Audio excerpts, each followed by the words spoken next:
Hi, my name is Troy Parker, President of Innovative Labor and Cleaning, and this is another Mental Health Monday. Are you taking time for yourself? Many times people get into the routine of life or routine of their day and they jump out of bed, get the kids to school, or get them in front of their little computers now, and then rush off into the other room to sit down at their computer now that we're in the COVID era and we're doing things at home. Or they'll rush off to work, and then after work they rush back home or rush from the home office into the kitchen, whip up some dinner, and before you know it, it's time for bed, and they just repeat the same cycle. And then when you talk to them, they say, I never have any time for myself. Now, this is something that I learned while I was incarcerated, that being in a prison around 2,000 guys, there isn't any real private time or a chance to take quiet time.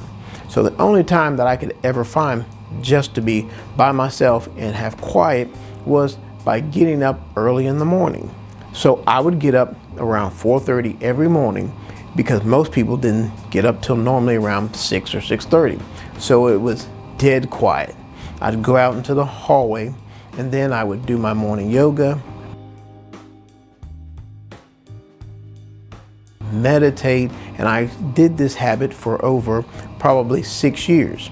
Then once I was released, went to the halfway house, I continued it, and even to this day, I do the same thing. This, I found, gave me like 3 hours a day of just time I could work on myself. Now, I know some of you might say, oh my God, I'm not gonna get up at 4 o'clock in the morning, he's crazy. Well, necessarily you don't have to. Maybe just getting up an hour early. If you normally get up at say 6 o'clock, get up at 5 o'clock. But spend that time working on you. Maybe sitting down, meditating, having a cup of coffee.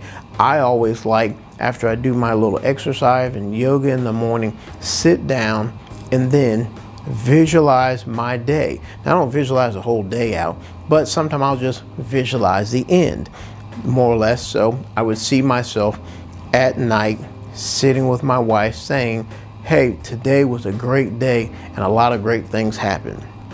This way, it's short and to the point. You try to visualize out your whole dang day. I mean, there's so many things you don't know what's going to happen, and that takes some of the surprise out of it. But if you visualize the end, how you want the day to be, or the things you want to happen, you might say, hey, visualize the end of the day.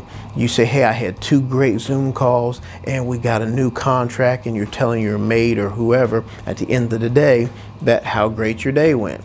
But this time can be used to plan your day out mentally and also do some self-care like yoga, meditation, if you want to ride the treadmill, things like that.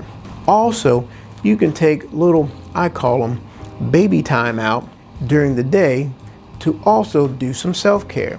Normally around say 11 o'clock and 2 o'clock, I will stop on the dot and do a little 5-minute meditation.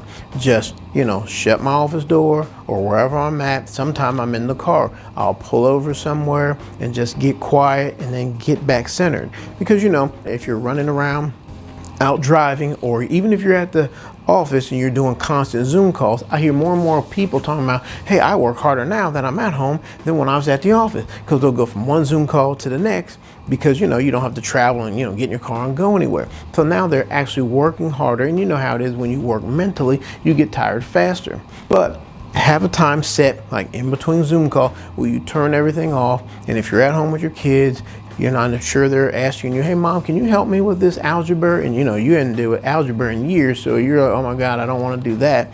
Then go off to a little room or shut your little home office door and just get quiet and meditate for 5 minutes, and then go back to work. You'll find that your day will be much more productive and you'll be less tired at the end of the day. I hope these suggestions help. I know they've helped me, and please share this video so other people can see it and these tips might help others. And as always, remember, it's up to you to make your life matter.